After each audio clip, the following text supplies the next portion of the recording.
Welcome, everybody. How are we doing today? This is United versus Everybody. I am your host, Sean. This is the Man United News Roundup slash, I guess, World Cup Roundup these days. But that is winding down to a close. We are into the World Cup final now. We're going to preview that a little bit while also recapping the latest semifinals as well. There's some interesting talking points, some interesting results, and some interesting performances as well. So I can't wait to hear what you guys have to say. Ian's going to jump on. I'm sure he has thoughts on Thomas Tuchel and England and all that jazz as well. We are going to chat about all that, you guys. So make sure you like the video. Make sure you subscribe to the channel. Let's get stuck.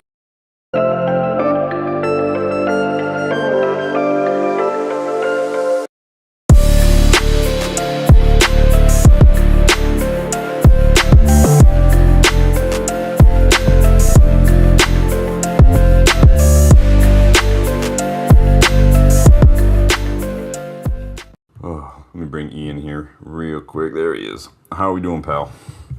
I'm good, mate. I'm good. You?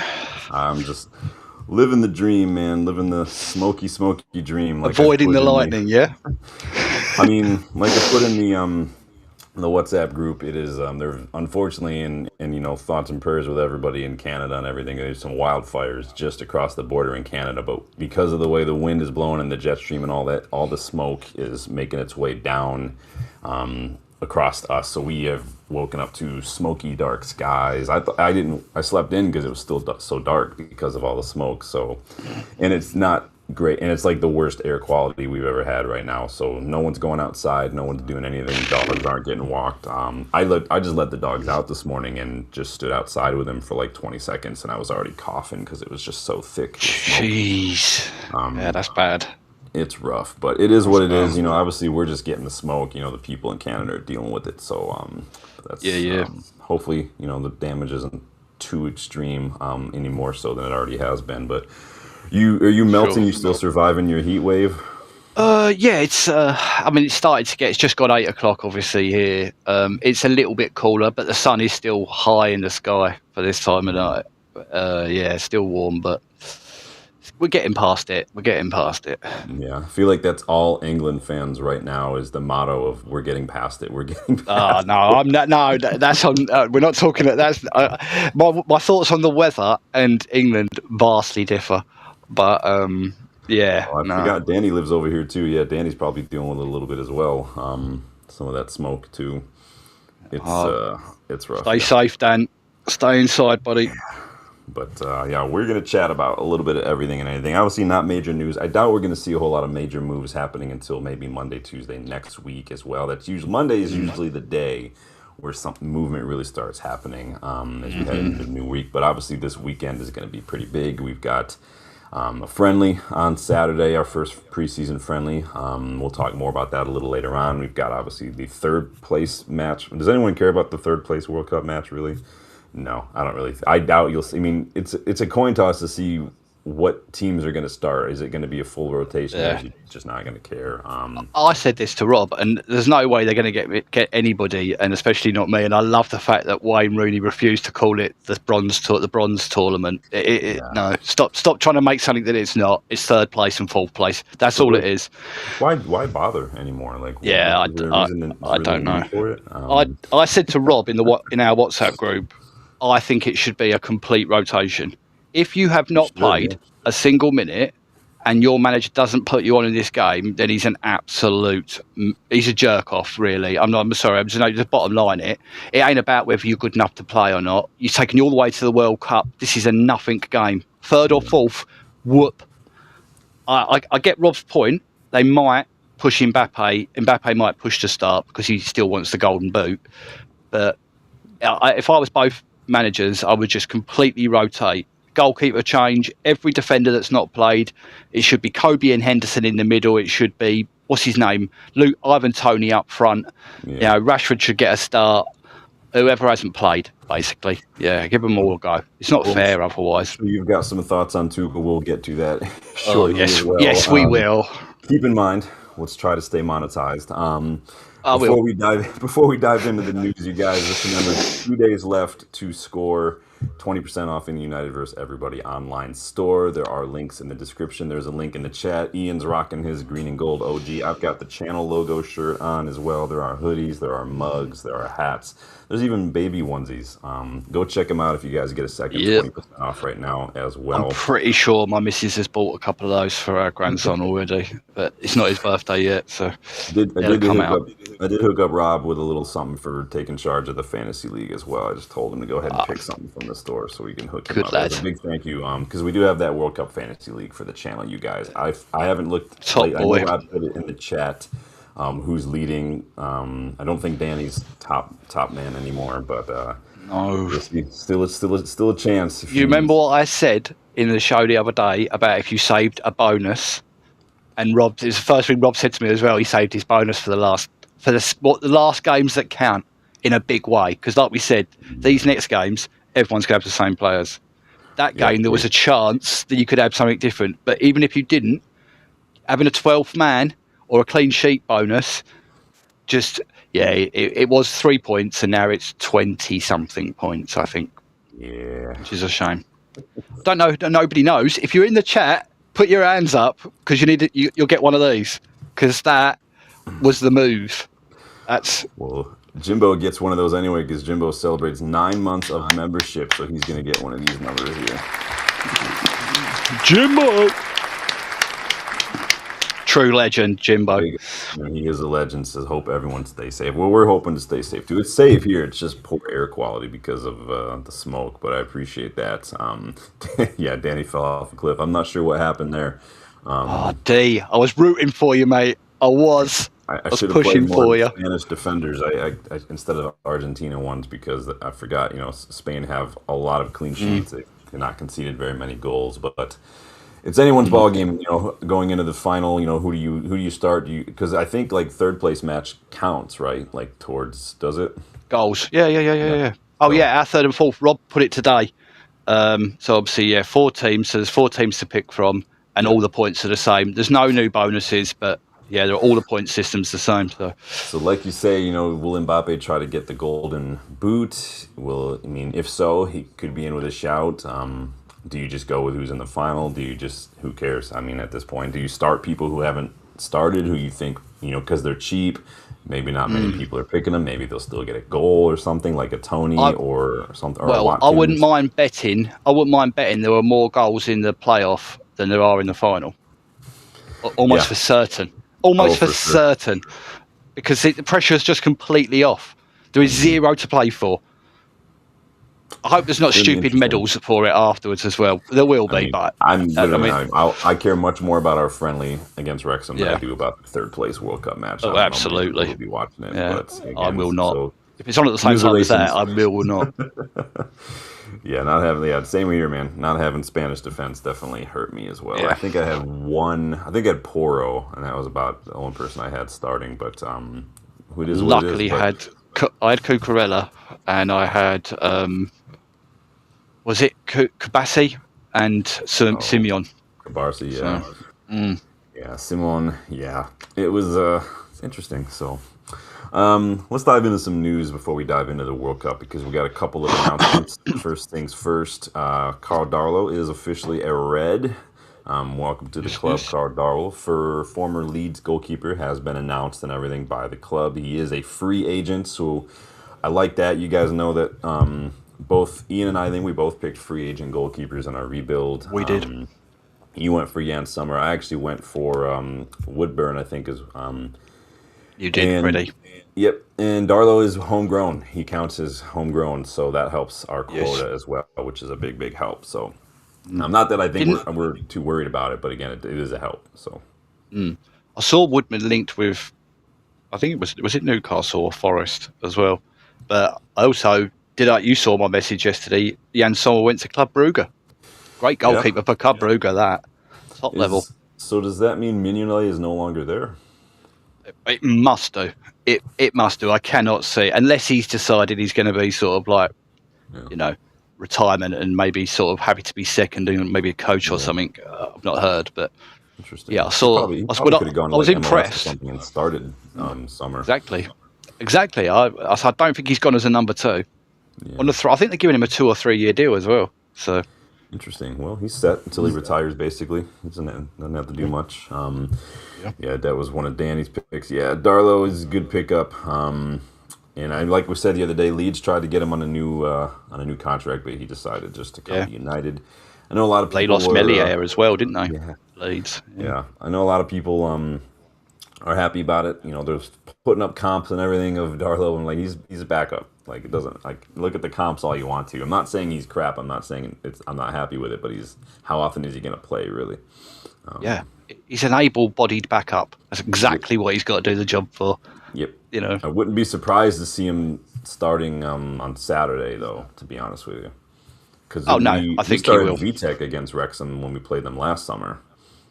Oh no, sorry. Yeah, I actually think no. I saw somebody say VTech to start. I think he might. Depends how much. I mean, he can't have had too much more training than maybe Darlow. A bit of a shop window for him. Because I think the plan is to sell VTech, right? I think we all can pretty much agree that the plan is this VTech's going to be sold. I think he'll be the last out the door, though, almost, because A, we'll build his value, and B, we want to make sure we can get rid of the other goalkeepers first, and Senna and Carl are in and ready and set, and then we let him go if we want. Bayendier, who needs to go. Onono is still on the books, but obviously he's back on loan as well. Heaton signed a new deal, so he'll be here for at least another year. Heaton's basically a coach at this point.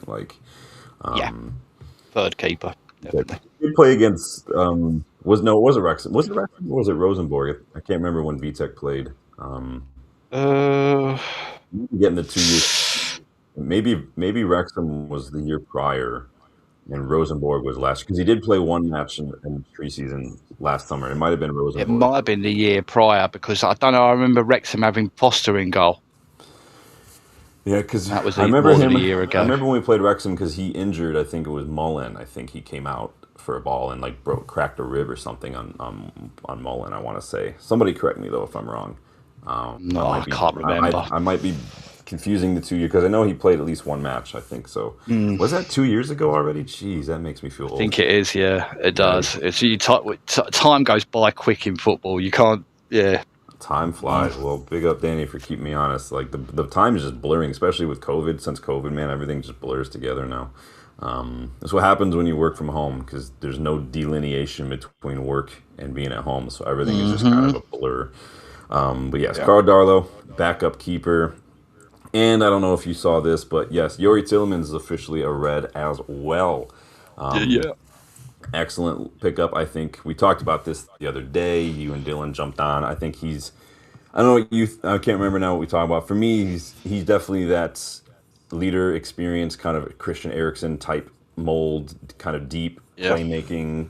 I think he's probably got a little bit more to offer off the ball than Eriksen. Eriksen was basically a red carpet when we were facing a counterattack. I think Tillman's obviously not the quickest, but he's not going to be covering ground like an N'Golo Kante type player, which maybe we probably still need someone like. But I think as far as ball playing from deep, composure, even maybe defending off the back foot a little bit, I think he's definitely got that in his locker for sure. He wins a lot of tackles. He's very quick on the interceptions. He reads the game very well, so it doesn't look like he's sprinting everywhere. Yeah. He's more of a first 5 yards than 30 yards of pace as well, which you need in that position. Down, but he will position himself to maybe disrupt and cut things out. I think the fact that he's wearing that number shows the fact that we believe he's the...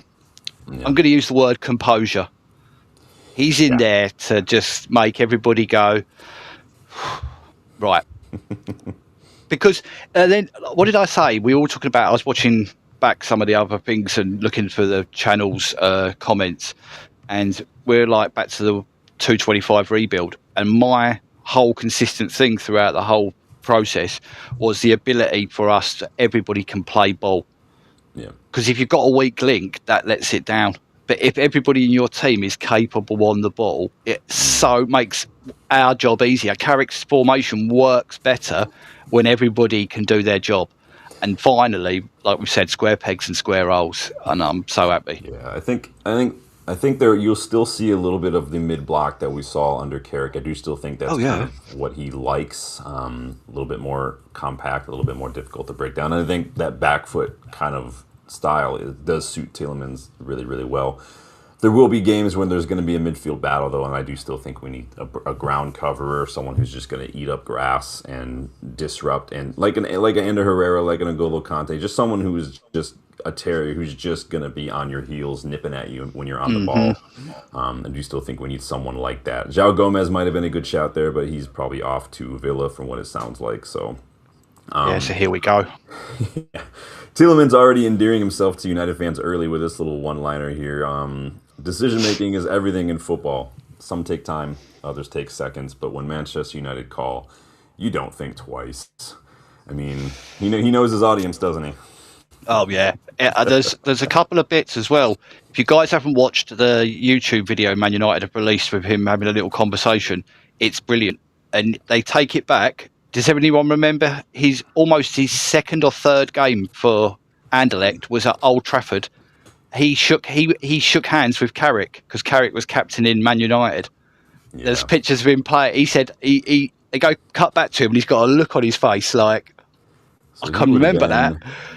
He would have been, 17, 18 or 17, something? Yeah. That's nuts. And he said playing there was the biggest stadium he'd ever seen at that age. At that point, he'd never stood in anything like it. And then they go to him, well, what you've been back for since with Leicester and Villa? And he went, not the same. He just goes, not the same. He goes, I can't wait to walk out and hear it when I'm in the colours. You can see the look on his face. He looks so. It'll be for sure different. Excited. Shirt. Yeah. I mean, and the first time you see it, it just every time. Like I remember the first time I saw Old Trafford, my first ever trip. Turned a corner, going down Chester Road, and did not know where I was going, and it just happened to turn. And it was like right there, and it just hits you. Now, every time I go, it's amazing. If you guys haven't seen the video I took of Dylan when he first got there, go check that out. It's in the shorts section of the channel. But yeah, you did post that interview in the WhatsApp group. Guys, don't forget members, Starting 11 and Legends members, we do have that WhatsApp group. I did put a fresh link to that in the community section of the channel, so go check that out. Again, Starting 11 Legends only. Please don't share the link, and please be kind. I don't want to have to dissolve the group and start a new one. That's a lot of paperwork, and not really, but it's just a hassle. But it is in there for you guys as a big thank you for the members who support the channel in that way as well. Big up Rob in the house. Hope you're doing United. Well. But yeah, good little pickup. I'm excited. Obviously, he's still nursing a little bit of a hamstring issue that he picked up on duty with Belgium, so he's probably not going to be taking part this weekend. But he passed the medical, so it must not be too serious. Yeah. I don't think it's anything more than a little... Playing. Yeah. They must have... To go through the medical process, it can't be that bad. Let's put it that way. Not like Ederson. I have to wonder what the Ederson's issue was. If he's been playing regularly for Atalanta and he still didn't pass the medical, you got to wonder what happened there. But the thing is, you know how many times back in the day, before it was like a thing, like players played with like a chip of bone in their knee for like 8, 9, 10 months before they'd have an operation. You can play through the pain. You can have it strapped. Yeah. You're allowed a certain amount of pain-killing injection. It's not illegal. I don't think most players ever play with I don't think anyone's 100% all the time. That'd be impossible. You can't be at that level and be 100% a body. I think that's just going to happen. So, I mean, pop some leave and just go play. Just get it done. But let us know in the chat, are you happy about this signing? Where do you see him playing? And we're going to talk a little bit about our midfielders as well as we go along. But obviously, we wanted to get the big announcements out of the way. You guys know we always start off with the official stuff from the club. Jim says, I think he's a great signing. I think it's a shrewd kind of I dare use the word masterstroke because I think that's thrown out a little too frequently. I'm not doing Rashford here, but this is what that is. Yeah. It's intelligent thinking. Finally. We're going to talk a little bit about release clauses later on too, because the release, I didn't know he even had one. There are a lot of Aston Villa fans who did not even know he had a release clause. I watched a Villa pod thing, and they were saying that Villa knew it didn't kick in till this month, and there was a couple of players on the team that they were talking about, and the news broke live while they were live watching it. Yeah. So the reactions were hilarious. I mean, they were more disappointed the Chelsea fans are funny because you can see the anger. But the Villa fans, I just kind of felt sorry for him. Go watch. I felt so sorry. Go watch Gabby Agbonlahor talk about the signing, and then you can laugh a little bit because this dude is not happy. He's right up there. He's right up there on the list of players that would get Roy Keane. Normally, I avoid anything with Gabby Agbonlahor in the thumbnail, but as soon as I saw the title for that, I was like, I gotta go watch him get upset because he probably could have gone for at least 50-55 million in this market for sure. Oh yeah. Well, yeah, everyone knows what I mean by Steve Buscemi and Kill Bill, don't you? With the list and the lipstick, right? Gabby would be on mine. If there's a list there, right up there with like Lee Bowyer, Enzo Fernandez, Gabby Agbonlahor, the list. Yeah. But they wouldn't get a bullet. They get Roy Keane, so they get Keaned. We all know what that means. We all know what that means. We all know what this means. I'm gonna give Ineos props for the Ederson deal and Tielemans. Yeah, I mean it was. I mean, I'm happy that we're no longer, if it doesn't pass the medical, it doesn't pass the medical. We can't have any more of these Mason Mount kind of situations, unfortunately. Exactly. So, absolutely. It is a bit of a bummer to be working on a deal for so long and to get it that far and then kind of have to pivot. But at the same time, I'd rather do that than sign an injury-prone player. So, let's face it. Yeah. There is a risk. There's a risk with anyone, but there is more of an extended risk with players that. Yeah. But we'd have all crucified them if they'd have signed Ederson in the first friendly. He gets injured, he's out for 9 months. We'd have gone mental. So I think they did the right thing. For everybody who's twerking for Kone, and if we do for some reason sign him, which I don't think we do, the moment he picks up a hamstring, I got receipts. All these United fans who were like, "Oh, good, I'm glad we didn't get Ederson. Kone's better anyway." I'm like, you guys really need to look at injury records before you start twerking for these targets because it doesn't matter how good they are. It doesn't matter anything if they're not fit. Like, it just doesn't. So, what are you going to do? No, nothing you can. Let's talk World Cup semifinal, you guys. Make sure you like. Make sure you subscribe. Let's start with France versus Spain. Oh, wait, no, my bad. That was just an image of me, how I felt when I was watching France performance, by the way. France versus Spain. Yeah, seriously, though, how bad were France? Like, how bad were France? A bit abysmal. It was like a bet, like Deschamps had bet on them losing.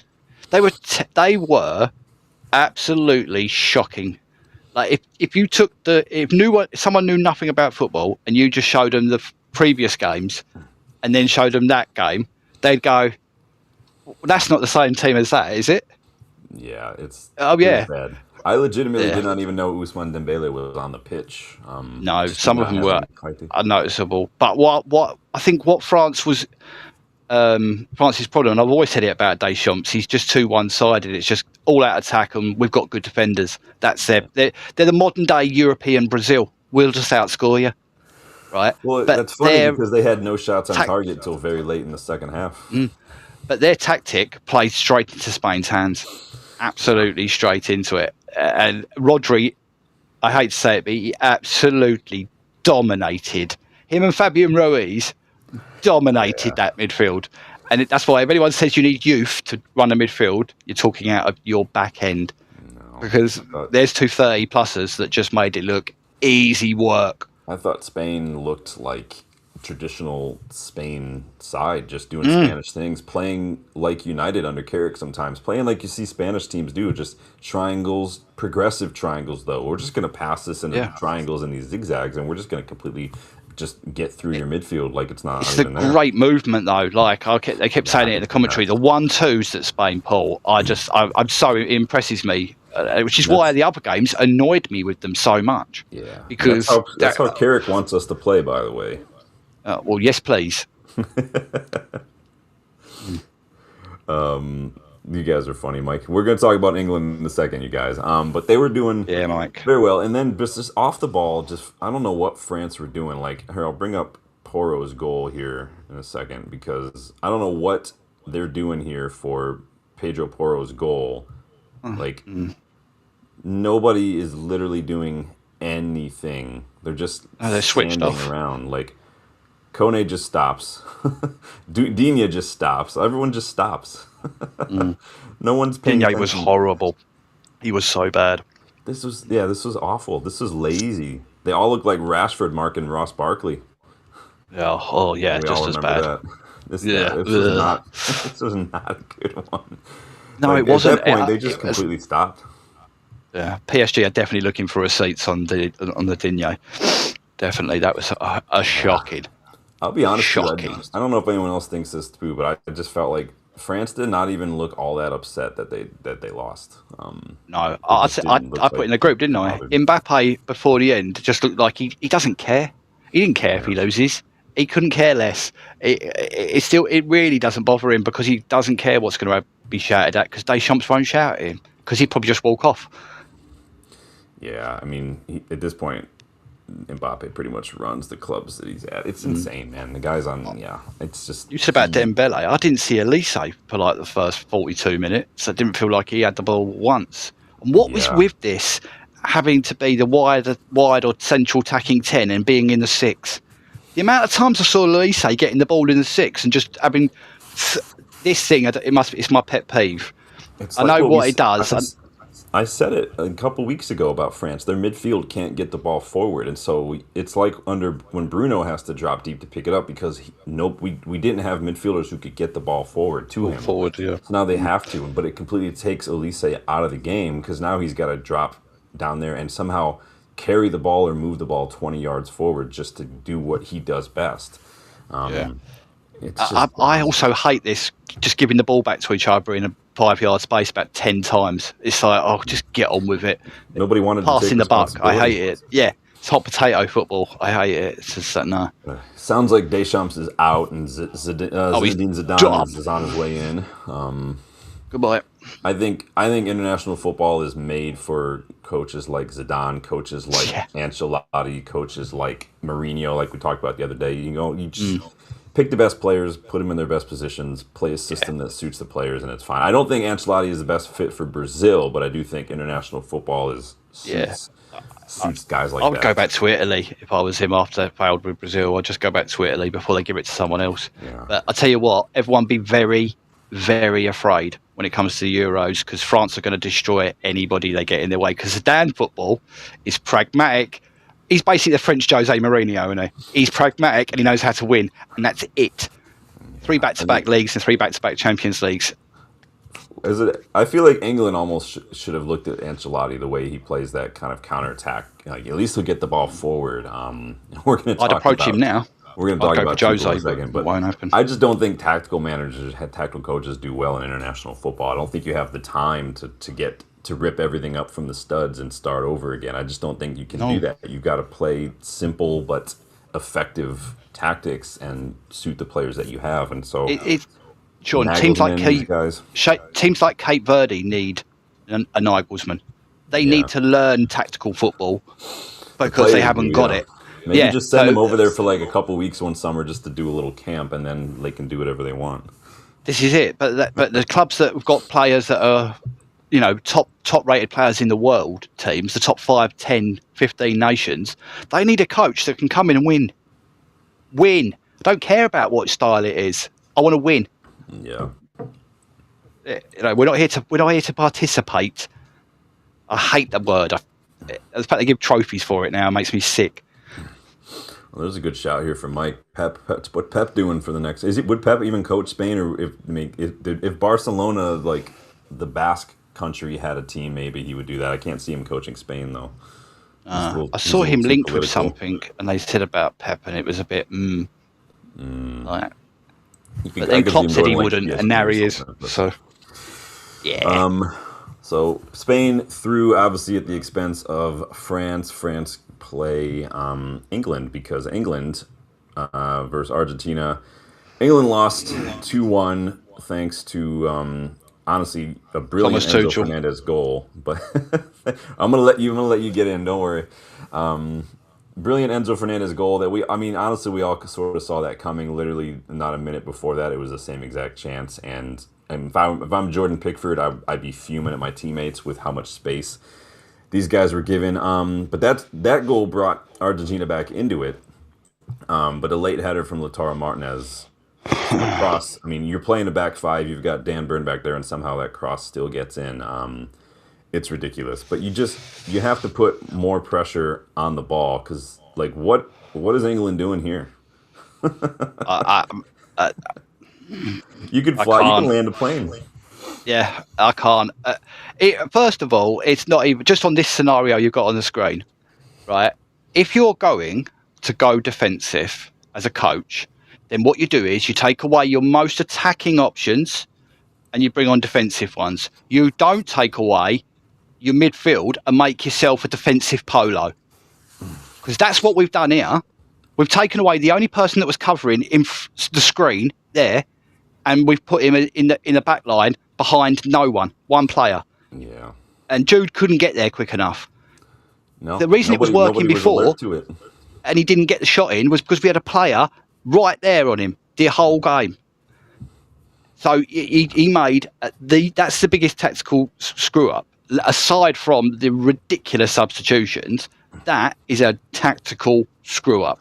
Well, is that and it allowed them straight back into it. Them sit too deep, or is that the players kind of being a little too cautious? I think they're a little bit deep, but before this, the play is right out of the corner flag, so you're coming in to play, not players advanced that far forward. So we're not dropping off. It just felt weird to try to defend a 1-goal lead for like 45 minutes. It felt like when we beat Newcastle 1-0 at Old Trafford under Amram. Well, it was the 71st minute that he made defensive changes. Okay. And then I put in the group, you can go back and look at the time, I put in the group 2 minutes later, why wasn't that Dan Burn? That made no sense as well. Why was it, if we were going to go to 5 at the back, why was it Konza? And then Reece James in the middle again, which didn't work. They went straight out to right wing back. He wasn't getting up the pitch enough as right back. So that was pointless. Why wasn't Dan Burn that choice? Because that's what screwed us when they scored. Yeah, because we'd already gone too defensive. This reminded me a lot of Ruben Amorim when we were up a goal a lot. And like Danny kind of says, I know that you want to see out a lead, but I've always felt that the best way to defend in this scenario is to take care of the ball, is to control the ball.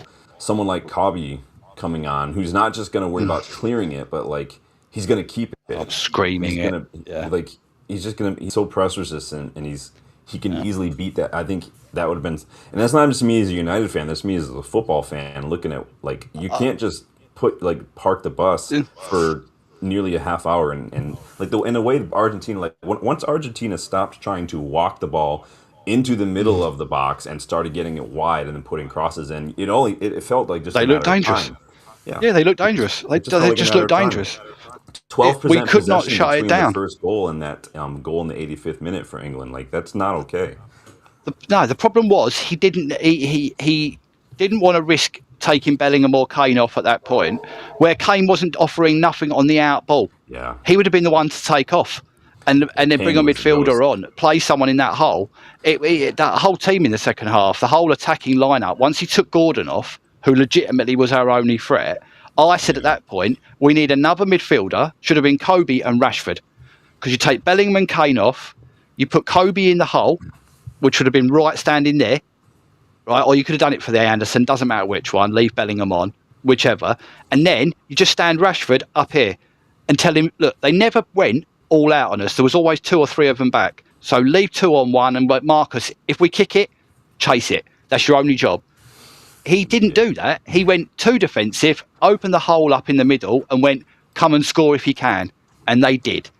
And then it was embarrassing. He went full Amorim late on by just leaving Dan Burn in the box. They did Harry Donner to him and try to win it, which works sometimes. But I don't think Dan Burn is anywhere near as good as like Maguire is in those scenarios. No, he needed Harry Donner. I had a Spurs fan sitting next to me going, Maguire would have scored that. He would have. Here's the thing too. There was another chance where England had an opportunity on a counter. The ball was kind of put into space, and it wasn't hit very heavily. But Dan Burn was the only one chasing it down, and I'm like, if Rashford was chasing it down, he would have gotten to it. There was no movement. It was Kane's worst game I've seen him play in a long time. Yeah, it was a break on at 1-1.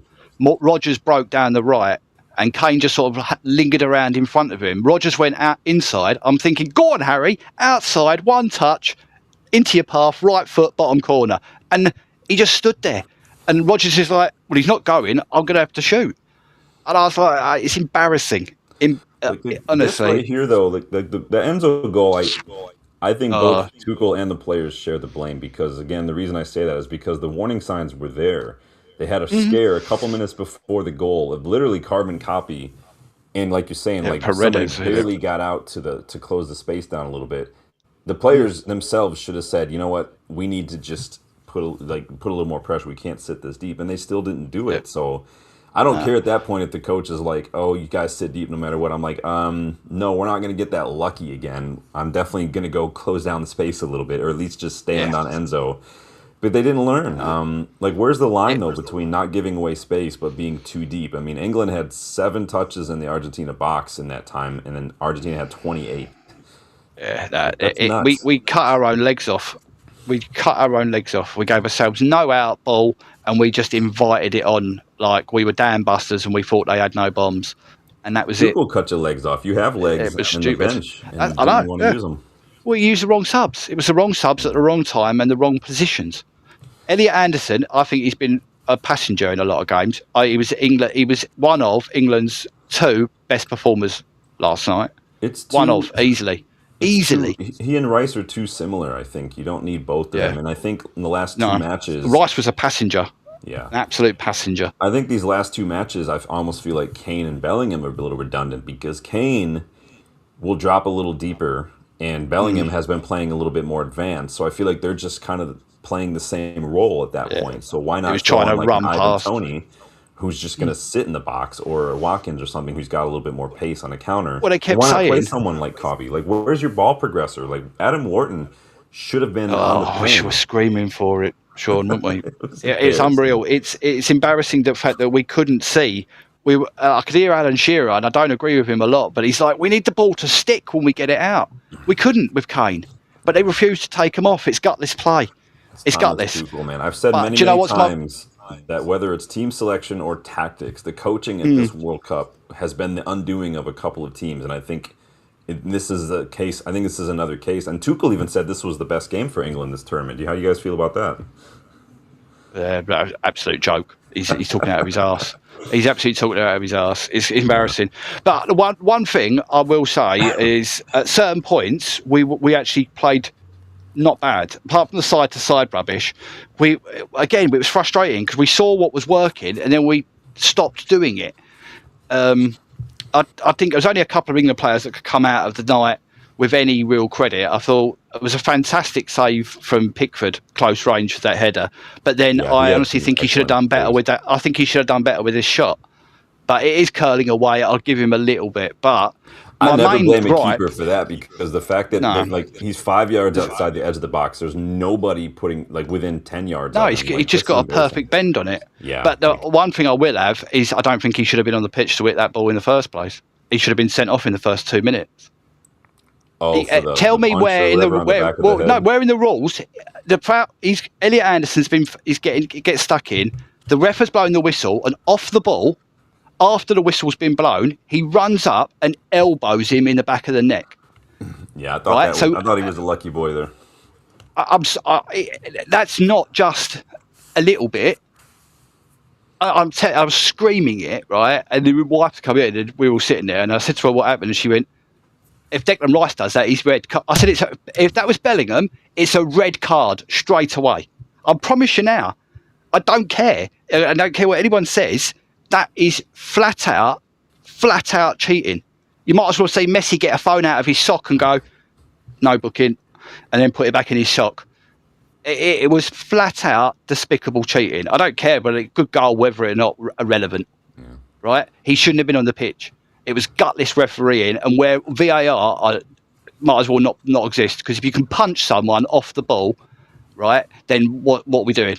What are we doing? Because that's ridiculous. Raises an interesting point, because I had this, because not only were the warning signs here with Enzo Fernandez chances, because again it wasn't the first time he got that opportunity, but I think there were warning signs against Mexico, against Congo. Especially against Mexico, it definitely felt more like survival, not dominance. Very dark.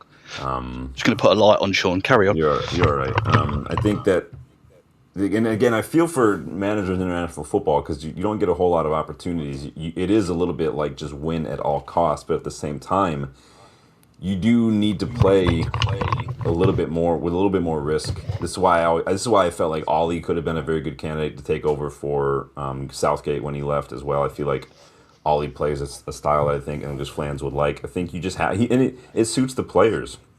I just don't. I don't know, man. Tuchel got a goal, tried to park the bus, but again, like we're saying, which is fine, but you have to put pressure outside the ball. Like you have to put pressure on the ball in this situation. You can't just park the bus in a situation like this. That is not where you want Enzo Fernandez getting the ball. It's absolutely rubbish. I didn't want him from the start. I thought his squad was the worst I've seen in my lifetime, honestly. I was screaming for Gareth Southgate after the first game. That's how bad it was. Loads of England fans, even former players, are calling for him to be sacked already. Neville, right? He has to be. He has to be. It's pointless. There's absolutely no point in letting him go to the Euros, because we've got to give somebody the Euros to get his squad to go for the World Cup. Someone needs that transition to have a chance, and he needs to move these players on. Sorry, Harry, but that's it. Can you try to look at it as like you're 6 minutes from full time, 1-0 up against the reigning champions? Can you look at it from that way at all to try to feel a little bit better about it? Yes and no, because we had our chances. We could have put them to bed. Yeah. Well, at 1-0, they had to come at us.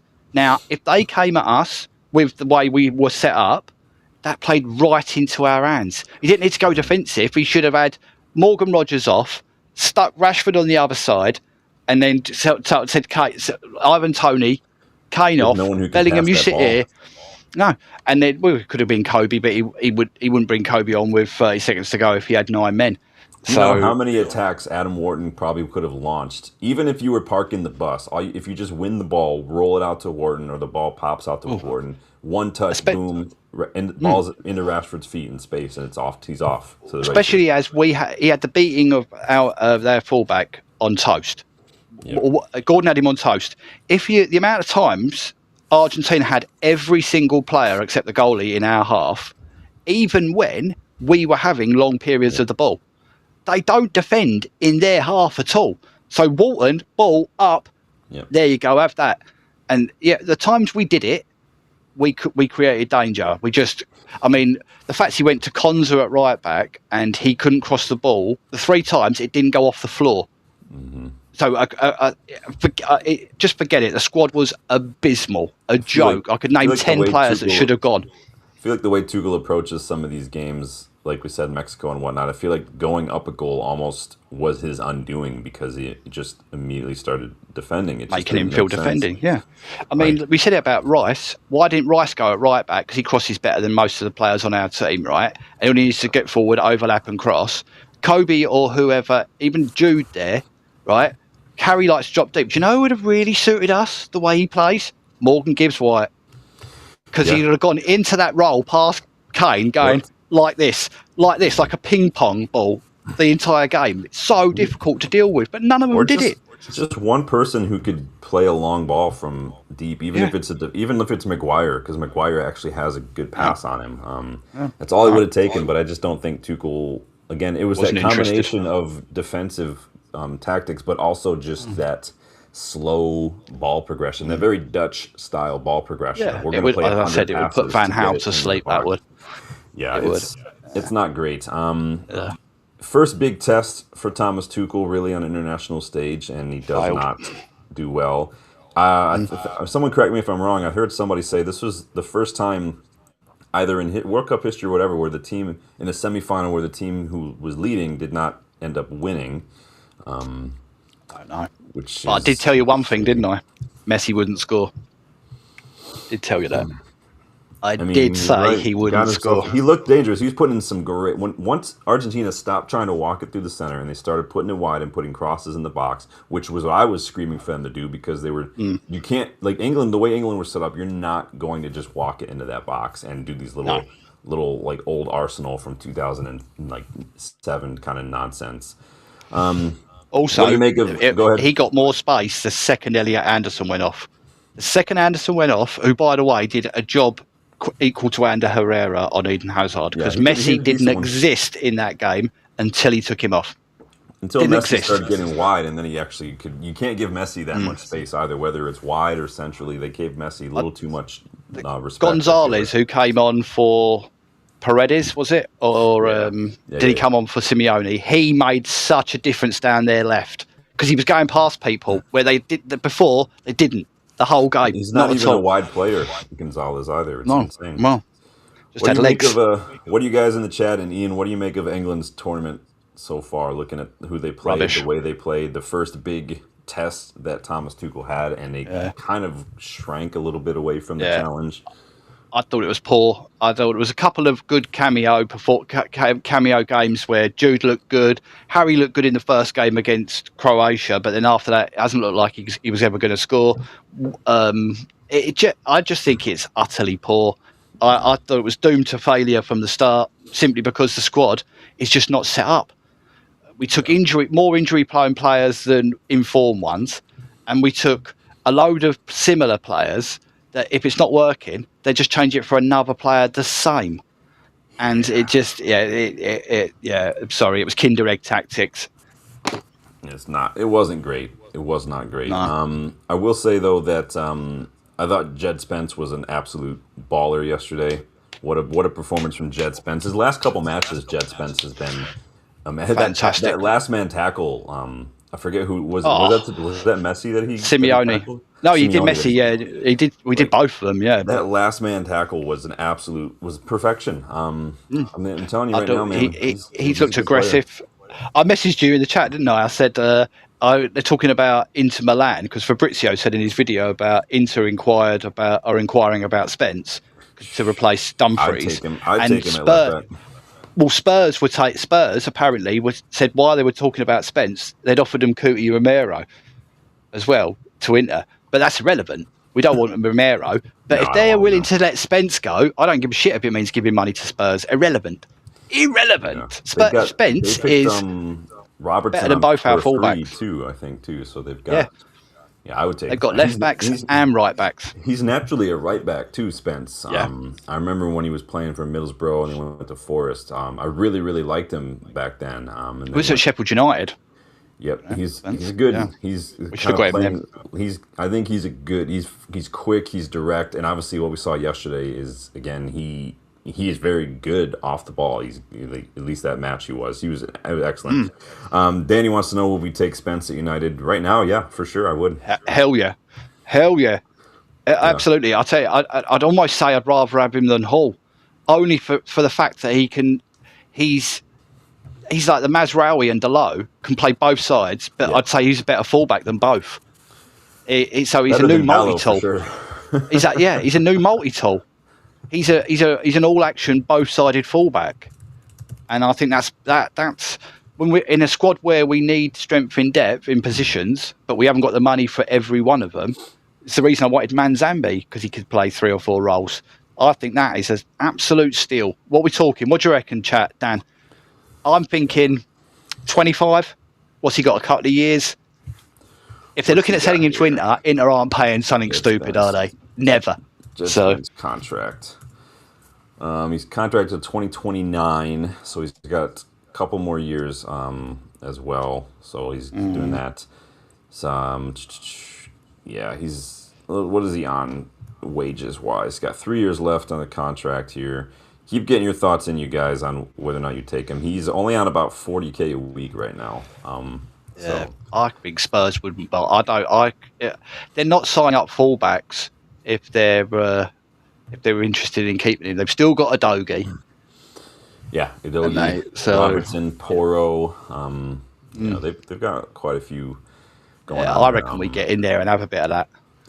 I would be up for that. But I think Bellingham, like someone said in the chat, I think Bellingham and Kane have kind of been carrying England, but then I think Spence, these last couple matches specifically, has just been like, again, that tackle yesterday that's like game saving, if in many ways. If England had gone on to win, that probably would have been the play that did it right there. He's an absolute baller. Well, he's one of the reasons we got through against Mexico. Because when he came on, he was absolutely electric. I said straight away I said in the kickabout, if it wasn't for Bellingham's goals, I'd have shouted Spence for man of the match. Yeah, because he changed it. Anything 40 million or less or anything, I'd definitely be looking at Jet Spence. I think that would be 100%. He's only 25. He can play both sides. I think he's physical. He's got mentality. I think he's been to 14. The logo, can't we? he's been fortunate to be at several clubs where there have been so many managerial changes at all these clubs that he's been to that I think that doesn't help, especially Spurs, who had like 18 managers last season. So, but I do think I liked him when he was at Middlesbrough, like I said. But he's just he's a good player. But what that brings us to is the final, Spain versus Argentina final. They will clash in the 2026 World Cup final. It is the reigning Euros champions versus the reigning World Cup champions. It's Messi versus the Messi regen. Yamal could become the youngest player since 1982 to win the World Cup. Then Argentina coming up against a very strong Spanish defense. 6 clean sheets for Spain this tournament. Argentina, though, scored the most goals so far, half of which have come in the 75th minute or later as well, by the way. Yes, so I saw that. I did see that yesterday. Both teams, I think, play a very similar style in terms of passing, especially in that midfield area.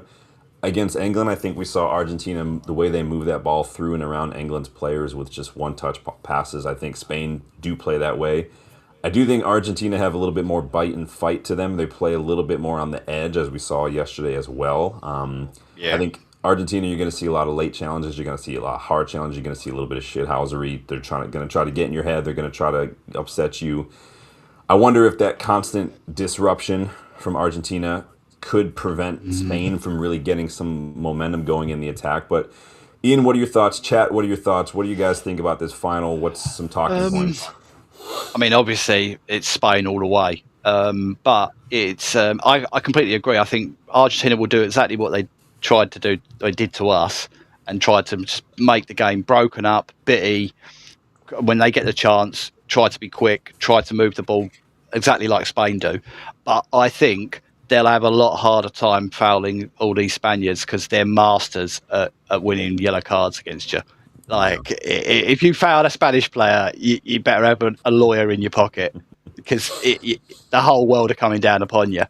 And, I feel like this could be one of those weird finals where it'll be very dull for, like you said, about 65, 70 minutes. A moment of genius from one of those two probably could win it. Or I think we haven't seen yet a really outrageous refereeing call or something so ridiculous that, like, it just shouldn't be like yesterday. Enzo should have been sent off in the first minute and 17 seconds. But that's all the game would have been then. Even if England won 5-0, that's all the game would have been.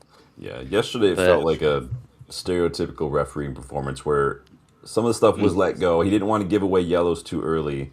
But then right about getting into halftime, then a couple of the yellows started to come out for the same kind of challenges you were seeing in the early minutes. So, which is normal. I'm not saying that there's something there that's very normal, but players know that they'll get away with stuff earlier in the matches too. Of course. So they're going to push the envelope. They're going to test the referee. I mean, at the end of the day, the referee's job is to keep 22 players on the pitch, but you've got to start kind of stamping down the boundaries early on. Absolutely. I put a poll in the chat. You guys can keep voting for your predictions. So far, 71% of you have voted for Spain to win the final over Argentina. So keep voting, guys. Keep getting your thoughts in. Mike shares your sympathies here. Ian says 2 minutes in, Anderson gets elbowed in the head. No card. They were constantly. I mean, we were expecting it, but there was a couple. And then it's the cheek of them. It's please, everyone. I'm not the only person that Simeone's just got one of those faces. You just wanna. And it was not only that. Still like 98 World Cup. Oh yeah. But you can't. But it's not even that. It's just the fact that he's trying to everything is an attack on them, but they attack you. And if you the other way round, it's like they've been shot. Sometimes I wonder, it's like you just expect it from Argentina. You don't expect it necessarily from England. You do kind of expect it from Bellingham because Bellingham does have that little bit of a mean streak in him. Similar to Dele Alli. Dele Alli used to do the same thing. Did you see Romero go down off the ball? Mm-hmm. He went down off the ball on the halfway line about 63 minutes, and then the refs looked at him and nothing. They both play on. The Argentinian players stopped. All of a sudden, the refs looked and gone, "Oh you better bring it back." Yeah. And he didn't have a clue. Was it Spain, France, or whoever, where it was two teammates that collided, No, it was yesterday. It was England. Yeah, England. Yeah. Where John Stones collided with Pickford. And you saw them kind of talk to each other, and then Stones went down holding his head. I'm like, your head didn't get touched, dude. Like, Yeah. but I think England were just trying to take a breath, trying to get a couple minutes there, because you kind of saw Pickford tell him, like, just go down. Yeah. But then I think Harry Kane went over to the ref and said something with his hand in his face, and apparently you're now not allowed to do that, right? And then you see Paredes and that run over going. Yeah, you're not. Technically, you can cover your mouth if you're talking to the ref. You're not supposed to cover it when you're talking to an opponent, to another player. An argument.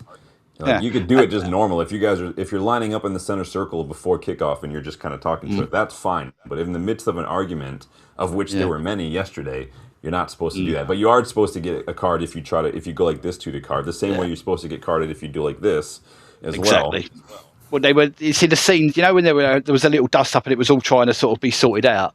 They cut quickly back to the studio, like looking up in the crowd, and the redness of Wayne's face. You could tell when the Wyckoff, he's going. Because anyone who's played knows if that's happened and someone on the other team comes up in your face and starts giving it like that, there only one thing is happening. There's only one thing's happening after that. That's it. It was a touchy game from the get-go, I felt like, but it is what it is. We'll see what happens with Tuchel. In the AFA. Maybe for the Euros, what happens there. I don't know. So here's a question. Who do you replace him with then? If let's say that they announce tomorrow, like you get the little photo of the corner flag close up, and it says official statement. What do you guys think? Well, I wanted Jose before the tournament. I wanted Jose when we were looking for a manager. We're not getting him now because he's just gone to Real Madrid. I'd do anything to get Ancelotti.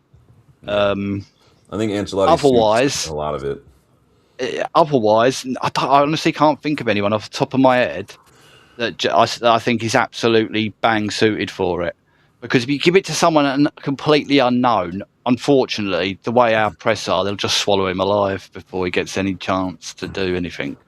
So it has to be very well thought out, this next choice. Here's a name that somebody threw out. I can't remember who it was. The more I think about it, the more I'm like, on paper it makes sense, but at the same time I don't know if it's great. Eddie Howe. I don't know. I mean, people say that's because he can work with anything and he's got a real basic English style of play. He's really good at getting the dressing room kind of singing from the same hymnal, and he does play, I think, a very direct kind of style of football that I think English fans would like to see. I think it suits the players that he has. I think it's just the problem with England is, I think a bit like you just said there, he's all about getting his dressing room and he gets his players behind him. That you only get 2 weeks to do that, not 38 games. It's a bit different. It's a little. I just don't honestly, Sean. I think that's a really good question. I just don't know. I really, really don't know. Like I would have said Klopp, but obviously we're not getting that now. And only because again he's pragmatic. Ollie, because of the way he's got that sort of counter-attack style, it might be. I just don't think they would stand for it. I think it's too big for him.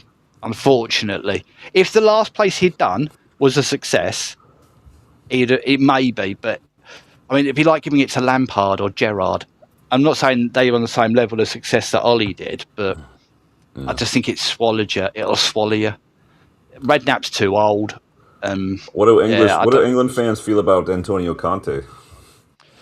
Well, I'll tell you what, we learn how to win, but you'd have to be 5 at the back, and I don't know if we'd settle for. I don't know if we'd have that. More Thomas Tuchel stuff. Danny says Poch. Interesting. He's an interesting shout. Yeah, but I don't know. That's a good shout. But I'd say Ancelotti would be my main pick. Ancelotti would be mine if I could get him, or Ralph. Ragnick? Or Uncle Ralph. I thought he did really well with Switzerland. Austria, sorry. They weren't in it, but somebody who knows how to get a team to play. Because you don't get along. You've got to be able to understand. Where's that guy at? Where's Terzic at? The Dortmund guy. Did he go back to Dortmund? I'm not sure. But almost like an Iriola style, like the Bournemouth manager. I know he was a Liverpool manager now, so that's not happening. But that's sort of like it's able to get a winning world-class level mentality and play out of players that aren't necessarily world-class. That's what you've got to be able to do in a cup game. You've got to be able to turn players into winners. Terzic's at Bilbao now. Interesting. I don't know. It's a hard one. That's a real hard question, that. Yeah, it's interesting. I mean, the FA have come out and I don't know if they made a statement or something that they're not getting rid of him anytime soon. But I think that if the guy is supposed to be the guy who takes the baton from Southgate and kind of is supposed to improve it, because Tuchel's got a CV in football, right? I did not see much from England this match. This was cowardly, like people have said. This is exactly like shades of that Newcastle match under Amorim where we went up a goal and for 45 minutes we just parked the bus. Like we won 1-0. Dylan and I were there for it, but I'm like, this is just cowardly. Like we were there at Old Trafford and nobody was happy. Everybody were grumbles, everybody was moaning and booing. Like it was just cowardly football. Yeah, I can't think of anyone. I mean, I wouldn't have him, but we need like a Simeone. Yeah, he could do. I think Simeone's a good shout. I think he could do a job too. But we wouldn't. He wouldn't take the England job, and we wouldn't have him. But because Becks wouldn't have it. I just couldn't insult Beckham that much. I just could not do it. I don't think that would happen at all. Yeah, it'll be interesting to see what happens. You got the Euros coming up, obviously, in a couple of years. Just find some really energetic, young, good coaches, some tactical people, and put Harry in charge. That's it. Because I'm telling you, we win it. And then you've got assistants who may be looking to do a step up at some point in time. We'll see. Maybe Steve Holland will fancy a shot at some point in time. Who knows? Hopefully he stays with us. Yeah. We're going to move on a little bit talking from World Cup, you guys. But make sure you guys have liked and make sure you guys subscribe to the channel if you guys are new as well. I appreciate that. Make sure you're hyping, sharing, all that kind of stuff. Here's a good shout. McKenna. Yeah, why not? I mean, he carries on. Yeah, he's not working right now. Part of the FA development program. Has been in there at the youth level, under 21s. He was part of the under 20s, wasn't he? Yeah, that's a good shout. He's in brilliant shout. Good shout, Danny. He's in the strategy. He's in the program they put together when they built St George's Park, as in all the coaches and managers go through the same process. Great shout, Danny. That with the right team around him. Football, right? Yeah, with the right team around him. Most definitely. Yeah, most definitely, mate. Danny might be the best shot of the night so far. Big up, Danny B. I told you guys, Danny B's got an eye. He knows what he's talking about. So big up, Danny. Come on, Spain. Stephanie, big up, Steph. Welcome back, Steph. Go on, Steph. Madam. All right, let's chat a little bit. Let's pivot to some news and there's not a whole lot of news, but the big rumor obviously is that there are. Real quick before I let you go, who else? Because the tournament's pretty much wrapped up. We talked a little bit about Spence having a really good couple games. Who else in the tournament maybe that before the tournament you weren't really looking at, maybe even didn't know about, but any player that just stood out and his people have started taking notice of? Again, I'm not saying let's sign a player based on the World Cup, but again, take United out of it, just looking at the World Cup for what it is. Who's kind of stood out for you in this World Cup for you guys? I mean, I've got a player in mind, but it's for I'll save that one because it's a pick for something we're doing later. Gotcha. I mean, Urenki, I didn't know much about him until you guys talked about him, and that's the first real time I've actually seen him play. I really was impressed with him. Iari, I was impressed with. I like is it the Ghana left back? I can't remember his name at all. It might be the Ivory Coast left back. He got a bit of dread down the middle here. Really tall, very athletic, massive guy, but quick and fast across the ground. I was impressed with that. Paraguay goalkeeper impressed me. Manzambi, I knew about him before that, but what I saw, I just was very, very impressed with that. Spence, mega impressed. Like, blew me away how good he was. I think for me, the one that I wasn't super familiar with that stood out would probably be Quinones from Mexico. I thought what he offers as a striker, just dropping, drifting left, drifting right, dropping deep, kind of pressing, carrying the ball, finishing. Like, I thought Quinones had a really good showing for Mexico. Yep. Dewey's another one. They're right back for the Ivory Coast. I thought he was really good. I think he's at Strasbourg though, so that's basically Chelsea in the future. Good shout. Yeah. Good player though. But yeah, can you get your thoughts on you guys if there's players that you weren't quite familiar with that really kind of you took note of during this I World knew Cup? of Bawadi, but I hadn't seen a lot of him. He was very impressive at least in the first 3 games. It got harder consistently for them, but yeah, Saibari I'd not heard of at all. I must say, I'd not really seen much or heard a great deal of him in the bubble. The Danish, not the Danish, the Norwegian winger. I think he was very impressive as well. I hadn't seen a lot of him before. Yeah, and I liked the Ghana centre back next to Koulibaly. I didn't know a lot about him before. He's got a name that is like someone else's. I am terrible with names. Yeah, it's especially some of those teams who went out pretty early. Like I couldn't name you besides Hannibal Mejbri, I couldn't name you a single Tunisia player, for instance. So no idea what it is. They were quite impressive. Yeah, a couple of them. We don't like the news. I think you're talking about Schulderup, Steph. But yeah, Quinones, that was one of my picks. Saibari, I think I've scouted on the channel last season. So I mean, Noosa as well, though. I was talking about Schulderup, but Noosa, he when he came on, he was more of a threat to England than any of their other players apart from Schulderup until then. Yeah, he's very direct. I thought again he had shades of Rashford where he kind of overran it a couple times and kind of got caught between two minds with that final ball, and it kind of, I think with a little more solid decision making and a little bit more just composure, he might have done something. Haaland obviously didn't do much in that match either, so interesting stuff. But yeah, keep getting your thoughts in, guys, on some players that stood out for you. Let's how's everybody feeling about Tielemans, by the way? I know we were talking about that, but I mentioned earlier that the Tielemans deal got me thinking about release clauses. Obviously, we've got rumors of a third midfielder coming up and everything.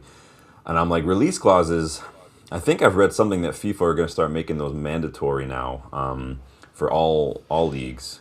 But release clauses are implementing that. Yeah.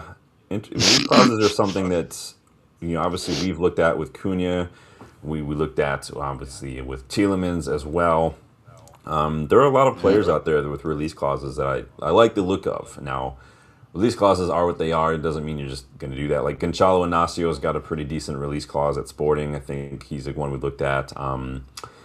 There's a young left back named Jorge Salinas who's got like a 16 million euro release clause. Barcelona have been linked to him as well. I think he's pretty good. Angelo Stiller had a release clause. It expired yesterday, unfortunately. So I think I saw that Thiago Santos has got a release clause as well. Does he? Is that quite the right back? Yeah, it's quite high, but it's odd to me that stupid. nobody activated Angelo Stiller's release clause. I thought that was really interesting. Now I know that he wants Bayern, is it? I think that a lot of Germans, it's a bit like that, isn't it? Stuttgart they had an option to where they could just buy it out for like 2 million euros. So I think maybe they just kind of made it clear that if a club comes looking for it, they're just going to activate it, which so it's kind of a dick move, but it is what it is. There's another player I've scouted on the channel, center back, plays for Independiente, named Kevin Lomonaco. He's got a release clause of like 16 million as well. He's just an athletic ball-playing center back, really good recovery pace. But I like the idea of maybe taking advantage of these kind of things now and then. Does anybody else know of any players with? Did you see the the Benfica lad who's been a wonder kid for like Silva. A decade now? Yeah, they're letting him go. Yeah, they're letting him go. Yeah, I still think he's all over that. Bournemouth? Is that where he's going? Bournemouth, yeah, Bournemouth. Yeah. That's a good pickup for Bournemouth. Honestly, they've got back in the new manager ambitions now that they are in Europe. I think they're in Europa League now, right? So replacing Senesi. Yeah. Yep, that's a good shout. So they got him. They got Rayon. They've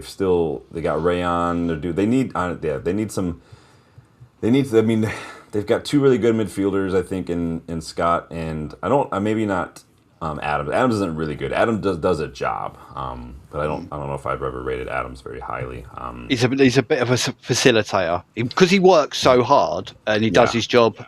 He doesn't do anything amazing, but he does everything okay. If that's he just puts pressure on the ball. Do you know what I mean? That's what he does. He gets stuck in. Yeah. Now I read other centre backs though. Did you see Lacroix linked? Lacroix, is it Lacroix? Lacroix? How you say it? The Crystal Palace one to Chelsea, 33 million. Is that a thing that's happening? Well, that's a thing that they're bidding.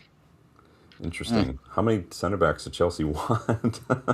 I know he wants to leave. Obviously, I put him in my £225 million rebuild video because I decided to start being very ruthless with my centre backs because I can't rely on De Ligt, and I think Lacroix is just an excellent centre back. Yeah, that'd be a shame if he went to Chelsea. I would be surprised to see Arsenal come in swoop form with Saliba being out for months. I thought that straight away. As soon as I saw the injury, I knew it was quite bad. And then you said in the chat, or someone said this morning, he's out.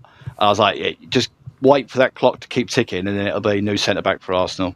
Yeah, definitely. I think Arsenal will move quickly to get somebody in. Because I mean, that you kind of have to when you get to a certain stage. I mean, City do it all the time. When De Bruyne went down for a couple months, they immediately brought in Mateus Nunes from Wolves. And then once De Bruyne was fit, like Nunez never saw a minute of football pretty much ever again. Yeah, which was a shame because I would have taken him when he was at Wolves.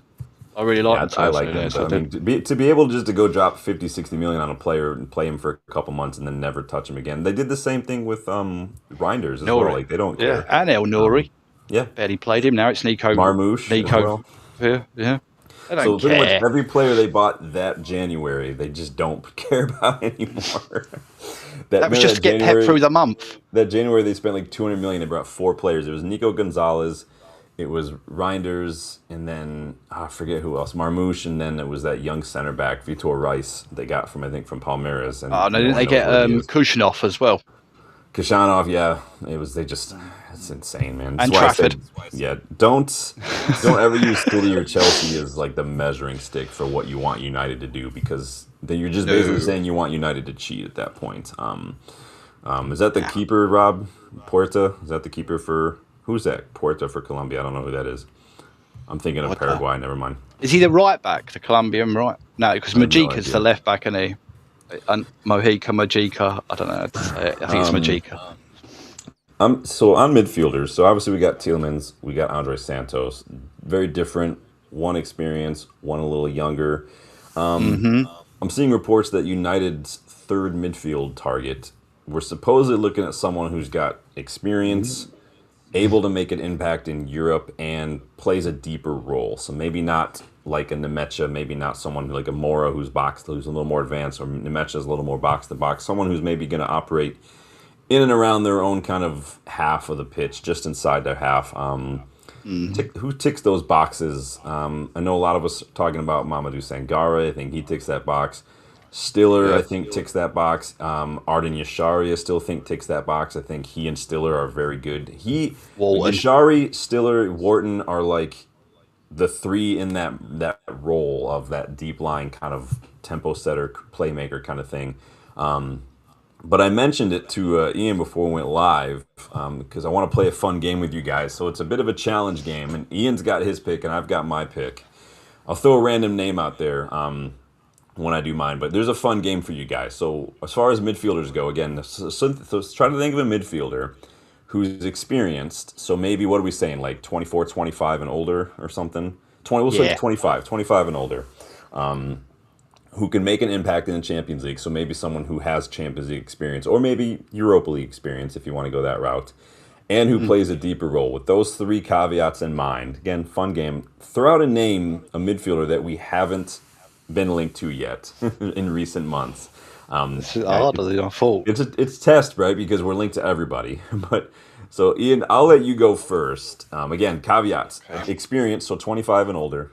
European experience, Europa League is a minimum, Champions League up, and plays a deeper role. So again, not like someone like Nemecha or like a Julian Brandt or someone who's going to play deeper. Those are your 3 options, and they have to not be someone that we've been linked to recently. Get your thoughts in, you guys. I'm going to get real quick in the chat, and I'll let you get your thing here. Ian, City Lights says Manu Kone. Again, Manu Kone, like Tchouameni, all things being equal, I think decent player. Just the injuries are going to kill you. But welcome to the channel, my friend. I just don't like injury-prone players. You guys know that. But welcome back, City Lights. And it says Ordonez, Ecuador, solid. Yeah, is that the center back? Yeah, it's a good shout. I like Ordonez. Onyedika is pretty good at Club Brugge as well. I know that Christophe Solis, I think, has just been given a here we go to Arsenal as well. So he has. Always watch Club Brugge, guys. They produce a lot of really good players. So Knife and the cat. That's Anderlecht. Sorry. That's Anderlecht. It still doesn't matter. Same country. You can shout from Bruges and hear you in Anderlecht. That's where Yashari came from. The Skolvolsen is another one. I like Nusa came from Club Brugge before going to the Red Bull Anderson. system. Solde, player that we were linked with a couple weeks ago, a striker, another one. So keep an eye out for Club Brugge. But Ian, hit us with your pick. Obviously. Okay. Again, three caveats, guys. Yeah, this is a player I knew about before the World Cup, but I hadn't really had a lot of opportunity to watch him, simply because his football is very not often on TV. Champions League last year was one of the main reasons his team were as successful as they were, and I think he is a huge part of the midfield in the World Cup. And I just think it gives us a bit of absolutely everything we're looking for, and I don't think he'll cost us almost pennies. And that is, I'm going to go for Patrick Berg of Bodo Glimt and Norway. Yeah. And I just think him and Sander Berg run the midfield against England. He was everywhere. And has anybody seen the TV series The Mentalist with a guy called Patrick Jane? Right, he is basically the same person. So he also acts as well as plays football, because that's what like him. Is that what you're saying? My wife and daughter are going, it's the same person, and they're both like this, and I'm like, it isn't, babe, and they're like, looking it up, but he's identical. And I just thought, do you know what? I'm going to settle down and just watch him, and he's everywhere. Yeah, he's got a motor unreal. I tell you what he does. He's a careful player, but oh my God, he gets stuck in. Like, he doesn't charge everywhere. You see him like scanning, and then every time he picks the right way. He just looks for the danger, sees it, sees what's happening, sees what's developing, moves into a bit of space just to create space. I love seeing players, when they're not on the ball, do stuff for the people that are on the ball. I hate standing still. It's my pet peeve. I'd fine my players if I was a manager and I caught them standing still, because it just kills the game. But he is a fantastic little player. When I said to Sean before, I think we were talking, what do we reckon, somewhere 15, 20 million? Maybe not even that. No, he's going to be like 10. 10. So, Bodo, he wants to leave Bodo, like a new challenge. I think he's perfect. Absolutely perfect. Yeah. That's my shout. I did a scouting report on him in the fall, I want to say, November, December-ish, maybe early winter. Good player, Bodo. A little older, like I said, maybe, what is he, 28, 29? I can't remember now. I think he's 28. I think he's 28. Yeah, he's a good player. I can't remember if he was one who left Bodo and then came back. That actually, a lot of players do that because they have a really tight-knit kind of club there. When I was in the PFA course, one of the last days, with a speaker who came to speak with us is actually a football psychologist who worked with Bodo Glimt for a long, long time. And so he just talking to us a lot about Bodo Glimt, like their club culture, that community, that family kind of feeling and stuff. And that plays, and a lot of the players for Norway obviously come from Bodo and think that's played a big role in that kind of mentality. Yep. Mike's got a decent shout, Joshua Kimmich. It's a good shout. I like Kimmich a lot. I think he's a good player. Absolutely. Yes, please. Yes, please. It's one of those ones that feels like I've wanted him since Wesley Sneijder. I've wanted him for that long. Yeah. I mean, I remember him going to Bayern for his youth. Did he youth at Cologne? Am I right? It was Cologne. I swear he did like a Harry Kane, where he went out and come back to Bayern. Because obviously they still had Philip Lahm and everybody then at that point, so he wasn't playing. I swear he was Cologne or Coin, however you say it. But yeah, he's basically just that would be the same thing as getting Casemiro again. Because Kimmich is 30, 31 now. Yeah, a bit of German Cass. If you were on a free, I would be all over that personally. That would be such a good piece of business. Rob says De Jong. Debasi says Vitinha. Good dreaming on Vitinha. You're going to be spending at least 100 to 110 million on Vitinha. So we think Elliot Anderson was expensive. Yeah. The price they would come back with would be ridiculous. Yeah, stupid. My random name that I'm going with is Nicholas Seiwald at RB Leipzig. You guys, I think I've mentioned him in the past. I think I did a video beginning of might have been this season or last season. Players who aren't in Europe because we were not in Europe this season that maybe we should go target. And I had him, I think, on my list of one of the players. Good player. Defensive minded midfielder, 25 years old, so he's experienced. Has played obviously Champions League with Leipzig. He can also play center back as well if you need him to. He's played there several times. There's a bit of a Christopher Vivell connection there too. Seiwald came through the Salzburg-Leipzig pipeline when Christopher Vivell was there as well. So that's my random name that we're not linked with that I think ticks those 3 boxes that we're looking for as well. Nice one. Yeah. So we need Christopher Vivell to tap into that pipeline, don't we? Just a little off cut. Yeah, I think so too. And these are Seiwald's numbers.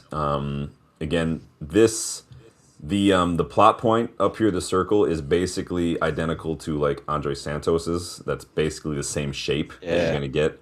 Very similar to Casemiro, only Casemiro is going to play more progressive passes than forward passes. But again, so he's basically does what Andre Santos is going to do.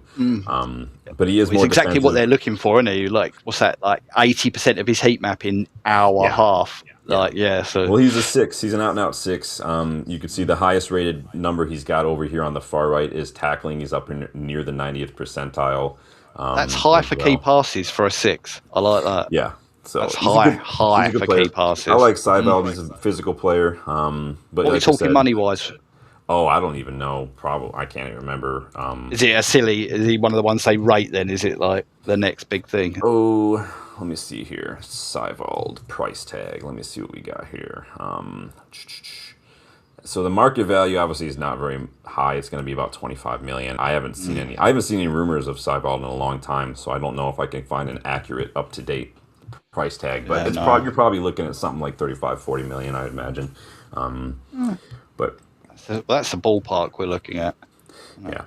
I like Seiwald now. He's a good player. He's experienced. Like I said, he's 25 years old. But that would be a fun little game. Like I said, find a midfielder. I'm surprised no one's gone Urenki. We haven't been linked with him. Yeah, well, no. I mean, we were linked to him probably 3 or 4 months ago. We were actually linked to him. What a credible one.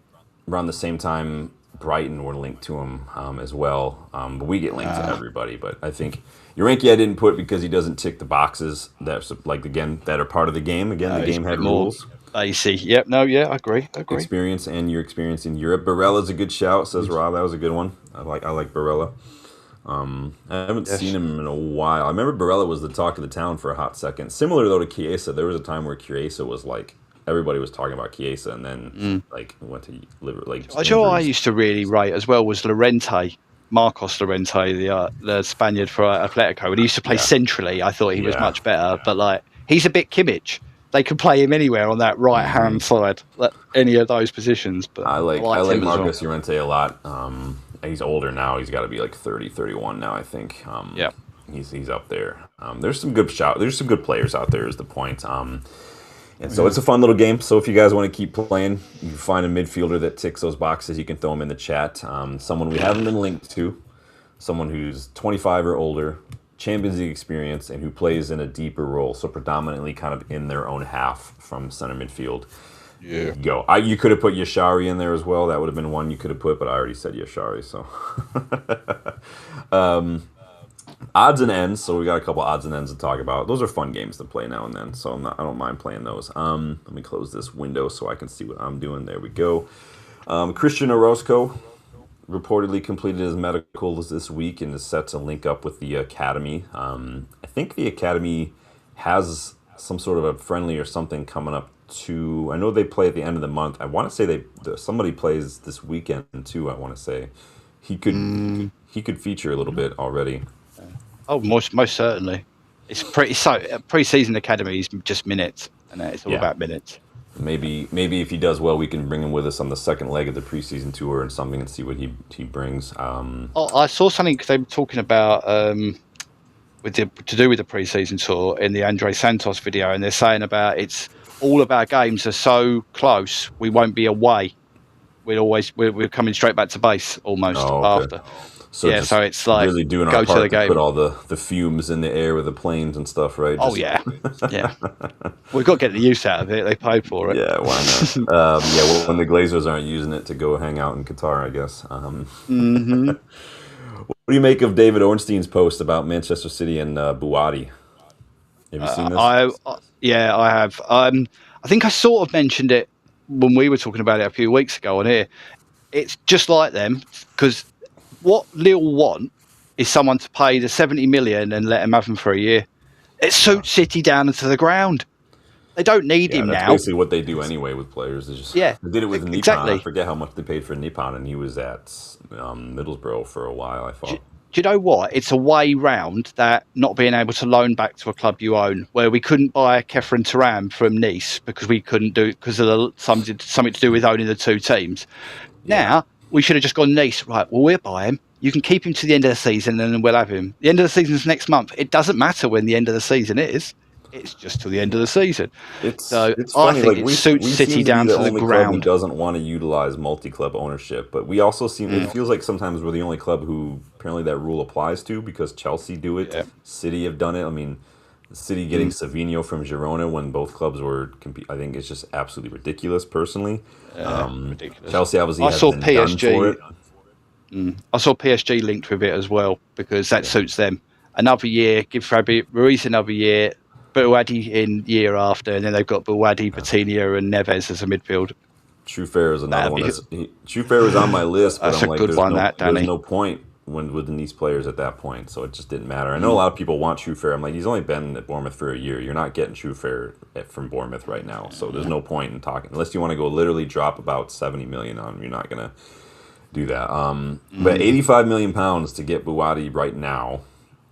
70 million if you want to let him loan. So City potentially dropping 200 million on two players this summer alone is absolutely insane. Crazy. It's crazy. But Casper says City crazy transfer market. Villa are on crazy. I mean, João Gomez to Aston Villa sounds like that's a thing. That was a here we go just before we went live. So they've got to replace Tielemans still, because João Gomez doesn't tick that box, but he does tick the Amadou Onana replacement box, because he's now injured as well. So they got Manzambi in, and they as well. That's right. Forgot about Manzambi. Because they Newcastle. Newcastle. It's not even worth it. If I was Newcastle, I'd send smoke signals instead of any kind of messages about transfers, because it's the only thing that's getting intercepted. Somebody's been hacked, or somebody's just not happy. And they're just forwarding, like there's leak and everything. That's nuts, man. I mean, does anybody feel bad for Eddie Howe at all? I mean, they keep I just don't. Yeah, I don't. It's not my club, not my problem. But at the same time, I'm like, geez.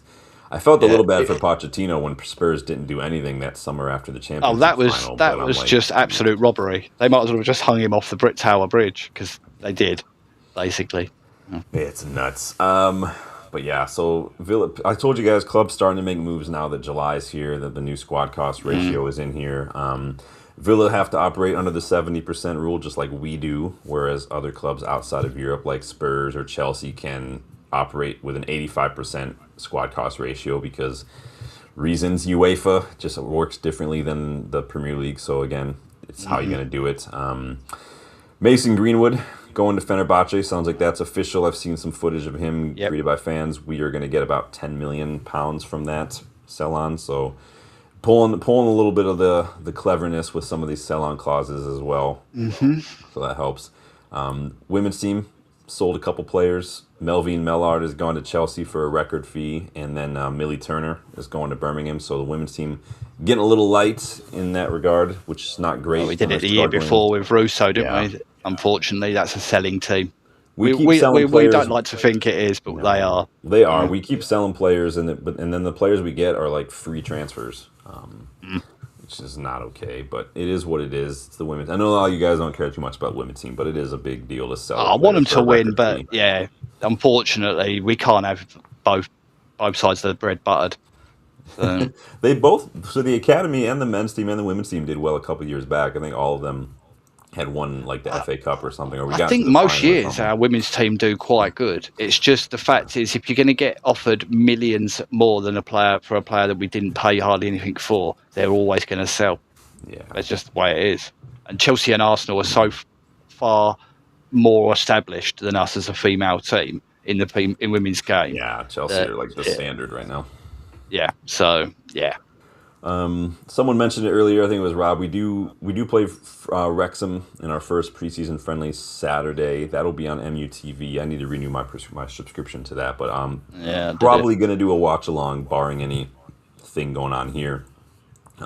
Yes, I will be watching that. I will not be watching the third, fourth place World Cup match. I'm eager. Yeah, I'm eager to see the youngsters, and we know a lot of them have been training this week. Thwaites, Devaney, Cheeto. Ethan Williams, big shout there. Wheatley is back training. Dan Gore, Armour, Comison, both Fletchers, Harry Amos, Vitek, Fredrickson, and Shea Lacey have already been training with the first team this past week. We might see Andre Santos. We might see Carl Darlow. We will. See Mount, McGuire, Shaw, Mbumo, Heaven, Yoro. None of them went to the World Cup. They might feature as well. I'd say wrap them all in cotton wool personally, but that's just me. How you guys feeling about this? Are there any youngsters you're looking forward to? I think Kone is still with Lausanne, I want to say. I can't remember now. I don't remember whether he'd come back. Wasn't it a 2 year? Or it might have been an extendable 2 year, possible. To cancel it then because he's not playing. Yeah, I would. I just want to see a couple of our youngsters get from the start, not like later on and come on or when the game's already half finished. I'd love to see Jimmy Thwaites next to Santos for the start. Yeah, that'd be good. I'd love to see that. I want to see just players get a chance. I'm not really so much wrap our players in cotton wool. The ones who have done nothing all summer need to play because this is what it is. If we come to the end of pre-season and they're still labouring behind fitness-wise, then I want to know why. Yeah. Now's get fit time. So, I wouldn't mind seeing all of the ones that didn't go to the World Cup get 45 minutes. I mean, you guys know me. I wrap everybody in cotton wool when it's a friendly or a dead rubber or anything. I don't like players going on international breaks in the middle of the season. I think this needs to be club before country, no matter what. Mid-season, I'm with you. But pre-season, no. Pre-season, they've got to be up to run. They've got to be up to fighting weight by the time we kick off. They should. They've been doing nothing but train for the last month. They should be fine. But we all know that training and match are very different. So. Casper says Paulinho from Tottenham has gone to Villa. Interesting. He was on loan. Paulinho? Oh, no, he was at Fulham, then he went to Bayern, and then he went to Spurs. Interesting. Oh, that Paulinho. Sorry, yeah. For some reason I was thinking of Brazilian one, but I was thinking he went a while ago. But do you know what I like at Spurs? Is that is it Pape Sarr? I like Pape Sarr. I think he's got a bit about him, but it'll cost you a fortune. There are two players I would take from Spurs. One of them you're not going to get because he's basically Leeds DNA through and through. But I would definitely have Archie Gray. Yeah, Archie Gray I would definitely take, but I would take Pedro Porro in a heartbeat. A heartbeat. Instant upgrade at right back. Nobody knew that, Sean. I've never mentioned that before. This is brand new information. This is breaking news. So we'll see what happens. We'll probably do a watch along for the Wrexham game. You guys know I'll love to see how the youngsters are getting on. I want to see who's going to get some minutes. Absolutely. But we'll see. Maybe Shaw plays, gets an injury, maybe with force. And if Shaw plays and gets a hammy, like if we're not already looking at left-sided, at left backs, and I do think I'm starting to feel like it's going to be left back more than left winger because I don't know what we're going to do with the left wingers if Rashford is still here is the problem. I think we're getting to the point with that where, like we said before the window opened, certain transfers are expected and certain ones will happen if others go. We knew Agate goes, we get another midfielder. We know Rashford goes, we get another wide player. We know Xerxes goes, we get another forward. Unless that happens, we don't add that. Now, Agate has been forced upon us, but it's the same thing. He's might as well not be in the squad because it's a side. So we've had to replace that. The other things, we'll just have to wait. But I don't want to talk left backs because I will forever be very sad.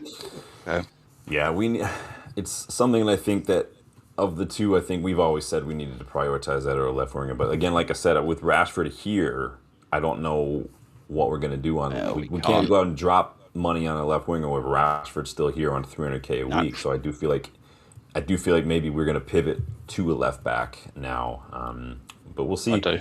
Seen some Lewis Hall stuff popping up today. I don't know what's going on there. Obviously, Newcastle might. Just think Newcastle will look to bend someone, and it will be us. So I'd rather avoid it. I think I've read that he's set to talk to Eddie Howe about something, because obviously Lewis Hall was not playing towards the end of the season. Dan Burn is just permanently ahead of Lewis Hall no matter what the team is. Well, they left him behind on their pre-season tour, didn't they? They left him in Malaysia. Weird. So I'm like, maybe there's an opportunity if he goes and forces a move. I think that would be definitely someone worth looking at. Oh yeah, the quality of the player I'm with. I just think we could have settled that for €3 million. We could have solved the entire problem for €3 million. You could have. You don't could talk have. to me. We know your Don't boy, wanna know. Real Betis now hanging out with Anthony. No, he's not. It doesn't exist. It's gone. It's left football ether. Danny throws out Joaquin says, I'm a big fan of Joaquin. Yes. We will see. Or Max de Kuyper. De Kuyper. I mean, it's hard to get him out of. I mean, Brighton just got him last year. Yeah, that's true. It's Cadioli who I think you can go scoop, because he was the left back, and then what about Doof? Doof, I like Doof. I think he's very raw. I don't think I would trust Doof to just start week in, week out. Honestly, I think he's still got a mistake in him defensively. Going forward, like, he's got a really good cross. He wins some aerials, but I think positionally, I wouldn't say he's miles ahead of like Kokonki when it comes to the tactical side of things. I think that just knowing when to stick, when to go, when to make a challenge, when runners to pick up, and when to I think that Doof still shows a lot of rawness in that area for me. Yeah. And we can't trust that right now. I need someone, doesn't have to be the finished article, but I need someone who's a little bit more of a finished article. Well, we said outside of the Premier League options or the younger players, Raum is the one that stands out for me. Raum's a good shout. It's just experience, European experience, and also he's a fantastic assist. I mean, his record for assists is right up there. And previously has also done it with our number 9. Just saying. I'm just saying. He knows where the big man likes it. Yeah, I like Raum a lot. He's a good shout. There's some good players out there. He ain't costing us too much either, is he, Sean? He's got a low release clause. He's got it's like 25-30 million, I think, release clause. Oh, that's pennies. What would you really pay 50? Would you pay double for Lewis Hall or more? I'm not. I don't think Raum wants to leave Leipzig. I think he's happy in Germany, though. Unfortunately, I think he's I think he's their captain. I don't think he's going anywhere anytime soon. But I do like him.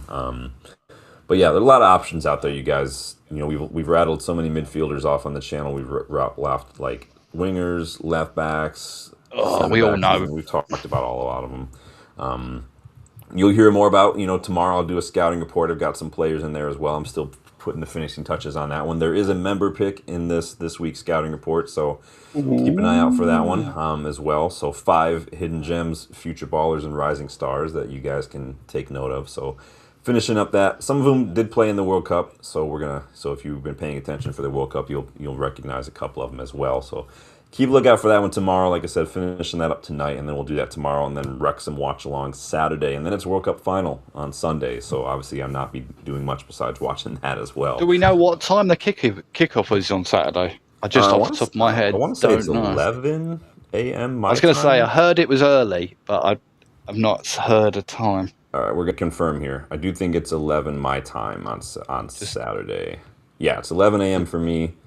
Is on MUTV, so we will be doing that one. So mid-afternoon for us. Under 21s have a friendly on the 31st against Altrincham, so I wonder if that one will be on MUTV as well, but I will be there. Oh yeah, they all will be. I think I did see something about the YouTube ad for the YouTube one, so I've got a feeling we might get lucky as well that the youth team ones might be on YouTube again this year. Nice. That really good. That was helpful. So, but yeah, that's pretty much it, you guys. Let me know in the comments if you weren't able to catch the live, who you're looking for in the friendly this weekend, who you got predicted winning this World Cup on Sunday. Let me check the poll real quick. Make sure you like, subscribe. 28 votes. 71% of you still think it's going to be Spain beating Argentina, so I'm going to go ahead and close the poll there, you guys. Big up on that one. In case it wasn't clear, Sean, I'm going for Spain. Just in case I didn't make it clear at all. Yeah. I don't know. I don't want to sit on the fence. I'm really tired of Rodri getting a lot of freaking plaudits, personally, because I do think Carvajal was robbed of the Ballon d'Or when Spain won the Euros. I think that had Carvajal written all over. Just looking at what Real Madrid won that year as well, I think Carvajal got robbed. But Argentina, I mean, I really don't I'm not anti-Messi. I'm not pro Ronaldo or anything like that. I don't know. It's about as neutral as it gets for me, honestly. So it doesn't really matter. I don't want them to win anything. I don't want to wish a rugby team accident on them, but I mean, come on. I still stick by the fact that none of their team are that good. I still stick by it. I don't care what anyone says. How many of that team would you? Yeah, but I can't. Leach is one of us, so he's sort of protected from that bubble. But the rest of them, I wouldn't have any of them. I don't. Anyone who says they'd have one of those at United, you're deluded. And anyone who thinks Enzo Fernandez is a world-class £100 million plus footballer, I swear to you, you need to go away, get some electroshock therapy, and relearn football, because that guy is tramp. He's rubbish. Funny. I don't care what anyone says. He's rubbish. I'm trying to think, did Nico Paz go with them this summer? Because I do like Nico Paz. No, because he had to go. He had to be sold and then bought and then sold and bought again. Interesting. You had to be human trafficked by Real Madrid. Guys, check the memberships. The best way to get involved in the content. Guys, like I said, you heard me mention member picks. Now, starting 11 and legend members do get to suggest players for the scouting reports. So, and then when your player gets picked, you get a shout out. So keep that in mind. It's a badge of honor if you can find someone Sean hasn't. Excluding Danny, because he's got too many badges. It's like a Blue Peter. Suggesting a player isn't a guarantee. I've got to look it up and see how the player does. I'm not, but we'll see how they're. But yeah, I'm still waiting for my goalkeeper suggestion. Danny has. I think we talked about that goalkeeper in the past. That's why I didn't do it. Yeah, maybe. So there's that as well. But yes, make sure you hit that like button for me. Make sure you subscribe to the channel if you guys are new as well. Yes. We are on the road to 4K and we are cruising. A lot of people really digging the Andre Santos video as well. So make sure you keep sharing, hyping, liking, all of it, you guys. All of it helps the channel. Yeah. Go ahead. Have you ever thought of doing a quick one on Tielemans? Yeah, a minute. I thought about it for a second, but I'm like, you know what? We've been watching Tielemans we all know, for about don't we? A decade. We pretty much know what Tielemans is all about. So I'm like, and it's not like some of these other players where people may not be super familiar with it, but I just figured and we've already talked about it many times on this channel. I put up his numbers, I put up everything. It's nothing that we haven't already said and that we haven't already looked at, honestly. So. Well, I think we talked about it before, didn't we, as well? I think someone in the chat mentioned it a couple of weeks ago about the better discussion we can have in the future is once we've got the fourth midfielder, how they work. That's going to be a really interesting one, like we said. We'll talk about that towards the end of the summer. Obviously, we'll do like a rate the transfer window kind of thing as well towards the end of that summer, and then we'll do a kickabout with season predictions and whatnot as well, all sorts of stuff like that. So. Keep a lookout for the content, you guys, as well. But don't forget 2 days left to get 20% off in the United vs. Everybody store. There's a link pinned in the chat as well, you guys. Ian's rocking the OG green and gold. I'm rocking the channel logo. There's tons of stuff on there, you guys. So 20% off right now. None of it's expensive either. I don't upcharge by much. I literally will make like $2 every time somebody buys something, because I'd rather have more people wearing the stuff than me making a lot of money out of it. It doesn't cost me anything to do, so I figured there's no point in me trying to make a ton of money on it. That's not the point. The point is to just share in the love. Supports the channel. None of it goes to the Glazers or Ineos, and you get to look super cool wearing it, as you can see. So Ian, thank you for dropping in, my friend. Always, mate. Hope you enjoy the rest of your weekend. Hopefully, you're shaking off a little bit of the anger from you. Maybe today was kind of cathartic. It just helps get it out a little bit more. Oh yeah, that last night I was raging ball. I was as you can't see my England shirt here, and you won't see it again because it got thrown somewhere last night in rage and anger, and I had to. I actually made my daughter a promise last night. Because she came up to me at one point and she said, "You all right?" I was like, yeah, it's just." She went, "It's okay." And I thought she was just going to walk away, and she just went, "Well, it's not United, is it?" And I went, "No." And she went, and I just looked around and I went, normally you'd be so angry as a parent. It was a real proud moment for me. She just went, "If it's not United, fuck them then." And I just went, I'm not going to support England anymore. I'm done. I was going to say, I wonder how many English people were like going on like genealogy.com and saying, well, you know what? I found out that I'm 1/16 Scottish, so we are making the jump. I'm done. I just can't be bothered.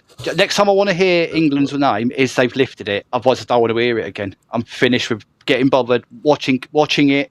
I swore to her last night and I don't break my promises to my kids. So that's it. I'm done with them.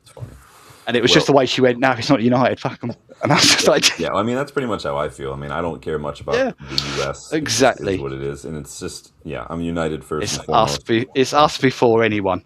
Yeah. That's the way it is. I could not care less if Licha wins a World Cup. I just care that he's not injured when he's doing it. That's all I care about. Yeah, that's it. It is what it is. But again, thank you again for jumping on. Say goodbye to the legends in the chat, you guys. Peace.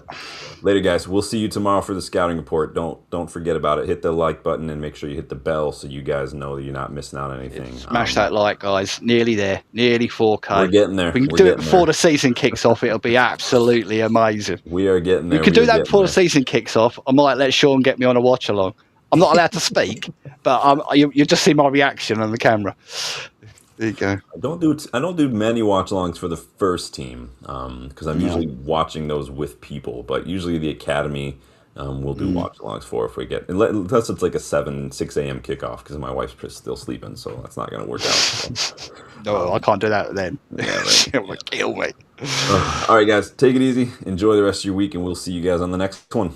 Later.